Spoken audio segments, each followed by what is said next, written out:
ይስጥልን ውድ ኢትዮ ከረንት የዩቲዩብ ገጽ ተከታዮችና አድማጮች እንደምን አላችሁ? ለዕለቱ የተመራረጡትን አርዕስተ ዜና ወደ እናንተ ይዘን ቀርበናል። ኢትዮጵያ ኦሪዮን ኢ የተሰኘው ሩሲያ ሰራሽ ድሮን መታጠቋ ተዘገበ። ኢትዮጵያ ኦሪዮን ኢ የተሰኘው ሩሲያ ሰራሽ ሰው አልባ አውሮፕላን ድሮን መታጠቋን የኢትዮጵያ መንግስት ሰሞኑን ካዘጋጀ የድሮን ኤክስፖ ላይ ማረጋገጡን ዲፌንስ ብሉንግ ዘግቧል። በዚህም ጉዳይ የዜና ጥንቅራችን አካተናል። እንግሊዝ በኢትዮጵያ ላይ አዲስ የጉዞ ገደብ አወጣች። ሰሜን ኢትዮጵያ ያገረሸው ጦርነት ተከትሎ ዩናይትድ ኪንግደም እንግሊዝ የውጭ ጉዳይ መስሪያ ቤት ዜጎች ወደ ኢትዮጵያ የሚያደርጉትን ጉዞ በሀገሪቱ ያለ የጸጥታ ሁኔታ መሰረት በማድረግ እንዲቀሳቀሱ ወቅታዊ የጉዞ ገደብ መመሪያ አውጥታለች። በዚህም ጉዳይ ዜና ጥንቅራችን አካተናል። የትግራይ ጊዜያዊ አስተዳደር ወቅታዊ መግለጫ ሰጥቷል። የትግራይ ጊዜያዊ አስተዳደርና በትግራይ ዘላቂና አስተማማኝ ሰላም ሊረጋገጥ የሚችለው የተፈናቀሉ ወገኖች ደህንነታቸው ተጠብቆ ወደ ቀደም ቀያቸው ሲመለሱ የትግራይ ህገ መንግስታዊ ወሰን ሲከበር መሆኑ ያምናሉ ሲሉ ገልጸዋል። በዚህም ጉዳይ ዜና ጥንቅራችን አካተናል። ቆይታችሁ የምትሰሙት ይሆናል። ዕለት ከቀኑ 5 ሰዓት አካባቢ የሀገር መከላከያ ሰራዊት በከልዋን በኩል አድርጎ በመግባት 10 ሰዓት ጀምሮ በሶስት አቅጣጫ በመርፌ የታገዘ ጥቃት በመክፈት ቢሶበር አካባቢ ለጥቃት ሲንቀሳቀስ የነበረው የህወሓት ታጣቂ ላይ ጥቃት ሰንዝሯል። አሁን በዚህ መርፎች እየተደበደቡ ስለሆነ ወደ ቢሶበር የመግፋት እድሉ በጣም ከፍተኛ ነው ሲሉ ምንጮች ገልጸዋል። በዛሬው ዕለት ጠንከር ያለ ውጊያ እየተካሄደው በዚሁ ግንባር ነው።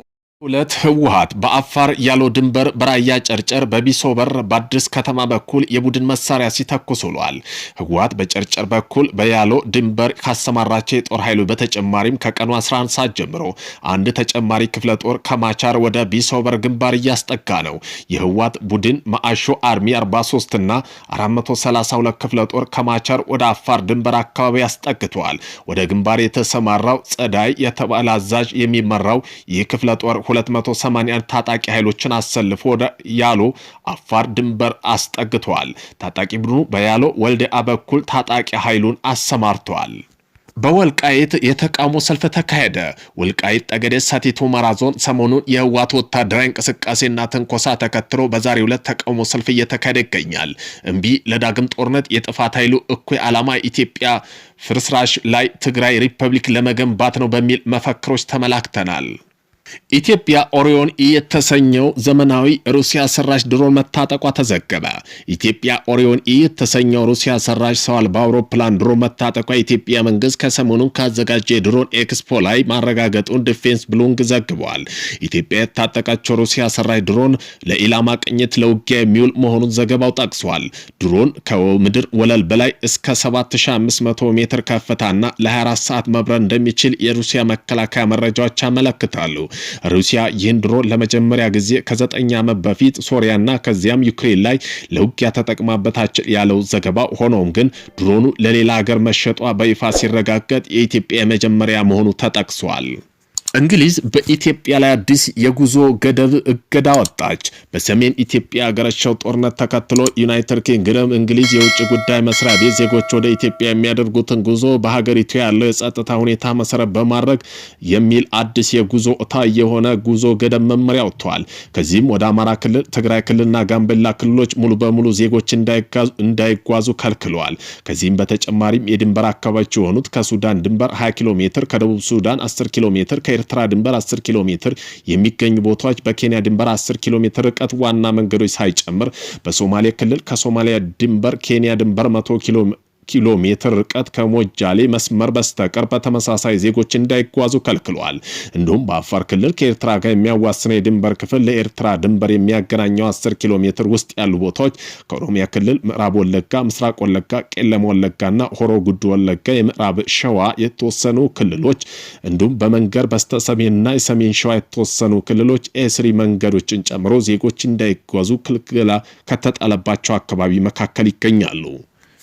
የጽንፈኛው ቡድን ተታለው ጫካ ገብቶ የነበረው አባላት እጅ ሰጡ። በምስራቅ ጎጃም ዞን ሞጣ ዙሪያ ወረዳ ሲንቀሳቀስ የነበረው በጽንፈኛው ቡድን ተታለው ጫካ የቆዩት አባላት መንግስት ያቀረበላቸውን የሰላም አማራጭ ተቀብለው ከነሙሉ ትጥቃቸው በቀጠናው ለሚገኝ የመከላከያ ሰራዊት እጅ መስጠታቸውን የ6ኛ ኦዝ ፈንቅል ክፍለ ጦር አዛዥ ሌተናል ጄኔራል ኮሎኔል ውዴ ሰመረ ገልጸዋል። የትግራይ ጊዜያዊ አስተዳደር ወታደራዊ መግለጫ አውጥቷል። የትግራይ ጊዜያዊ አስተዳደር በትግራይ ዘላቂና አስተማማኝ ሰላም ሊረጋገጥ የሚችለው የተፈናቀሉ ወገኖች ደህንነታቸው ተጠብቆ ወደ ቀያቸው ሲመለሱና የትግራይ ህገ መንግስታዊ ወሰን ሲከበር መሆኑን ያምናል። በዚህም መሰረት ጉዳዩ ለግጭት መንስኤ ሊሆን የሚችሉ ዋነኛ ነጥብ በመሆኑ ጥያቄው በሰላማዊና በፖለቲካዊ መንገድ ሊፈታ እንደሚገባ ጽኑ እምነት አለን ብለዋል። ከዚህም ውጭ ያለው አማራጭ ዘላቂ ሰላም ሊያረጋግጥ እንደማይችል ጊዜያዊ አስተዳደሩ በጥብቅ ይገነዘባልም ሲሉ ተናግረዋል። በዚህ ሳምንትም ያጋጠመው ግጭት ቢሆንም ለትግራይ መሰረታዊ ጥያቄ ዘላቂ መፍትሄ ባለማግኘቱ የተከሰተና ሊፈጠር የማይገባው ነበር። በትግራይ ጊዜያዊ አስተዳደር አሁንም ቢሆን የፕሪቶሪያው ስምምነት መሰረት ዘላቂና አስተማማኝ ሰላም ለማስፈን ያለውን ቁርጠኝነት እያረጋገጠ ነው። በዚህ ሳምንት ባጋጠመው ግጭት ምክንያት ተቋርጦ የነበረው ኢትዮጵያ አየር መንገድ በረራ እንደሚጀምር ጥሪ ቀርቧል። በህዝቡ በፋይናንስ ስርዓት ተማምኖ በባንክ ያስቀመጠውን ገንዘብ ባለው ጥሬ ገንዘብ ካሽ እጥረት ምክንያት ማግኘት ባለመቻሉ እየደረሰበት ያለው እንግልት እንዲፈታም ጠይቋል። ወር ጠብቆ ኑሮን የሚመራው የመንግስት ሰራተኛ መደበኛ ደሞዙን በወቅቱ የሚያገኝበት ሁኔታ እንዲመቻች ለፌዴራል መንግስት ጥያቄ አቅርቦት አዎንታዊ ምላሽ እየጠበቀ ይገኛል። በተጨማሪም የተፈናቃይ መመለስ፣ የትግራይ ህገ መንግስታዊ ወሰን የማስከበር ጉዳይ ለዘላቂ ሰላም ወሳኝ መሆኑን በመገንዘብ በሰላማዊና ፖለቲካዊ መንገድ የታገሉ ትግል አጠናክሮ በመቀጠል የሚጠበቅበትን ኃላፊ እንዲወጣ ማረጋገጥ ይወዳልም ሲሉም ተብራርተዋል። የውጭ ጉዳይ ሚኒስትር ዶክተር ጌዲዮን ጢሞቴዎስ በኬንያና የደቡብ ሱዳን አቻቸው ጋር ተወያዩ። የውጭ ጉዳይ ሚኒስትር ዶክተር ጌዲዮን ጢሞቴዎስ ትናንት በኬንያና ደቡብ ሱዳን አቻቸው ከመወያየታቸው የውጭ ጉዳይ መስሪያ ቤት አስታውቋል። ሚኒስትሩ ከኬንያ ጠቅላይ ካቢኔ ጸሐፊና የውጭ ጉዳይ ዳያስፖራ ፖሊሲ ጉዳይ ሚኒስትር ሙሳሊን ሙደቪ ጋር በቢሮቸው ተገናኝተው ተወያይተዋል። ሚኒስትሮቹ በኢትዮጵያና በኬንያ መካከል ያለው የቆየ ሁለትዮሽ ግንኙነት የገመገመ ሲሆን በሁለት ሀገራት መካከል ያለው ኢኮኖሚያዊ ትብብር ማጠናከር የሚቻልበት ሁኔታ ላይ ልዩ ትኩረት ሰጥቶ መወያየታቸው ተጠቁሟል። በተጨማሪም ቀጠና ኢኮኖሚ ውህደት በማሳደግም እንዲሁም በአፍሪካ ቀንድ ልማት፣ ሰላም፣ ደህንነት ለማስፈን ይብለጥ በቅርብ ለመስራት ተስማምተዋል። በተያያዘም የውጭ ጉዳይ መስሪያ ቤት ሚኒስትር ዶክተር ጌዲዮን ጢሞቴዎስ ከደቡብ ሱዳን ሪፐብሊክ የውጭ ጉዳይ ዓለም አቀፋዊ ትብብር ሚኒስትር ሞንደን ሲያሚን ኩባንያ ጋር ተወያይተዋል። በዚህም ጉዳይም የሚኒስትሩ በኢትዮጵያና በደቡብ ሱዳን መካከል ያለው ተከታታይ የከፍተኛ አመራር ግንኙነት ሁለቱ ሀገር መካከል ያለው ዘመን ተሻጋሪ የሁለትዮሽ ግንኙነት ጥልቅ የሚያንጸባርቅ መሆኑን ገልጸዋል። ሁለቱም ወገኖች በውይይታቸው መካከላቸውም ላይ ያለው ፖለቲካና ኢኮኖሚያዊ ትብብር ይብለጥ ማጠናከርና እንዲሁም የሁለት ሀገሮች የሚያስተዳድረው ጠንካራ የህዝብ ለህዝብ ግንኙነት ማጎልበት አስፈላጊ መሆኑ አጽንኦት ሰጥተዋል። በመሆኑም በተጨማሪም ሁለቱም ወገኖች በጋራ የሚያስተባብሯቸው ቀጠናዊ የሰላምና ደህንነት ጉዳይ ላይ ተወያይቶ ሲሆን በቀጠናው መረጋጋትና ትብብር ለማስፈን ያላቸውን የጋራ ቁርጠኝነት በድጋሚ ያረጋግጠዋል።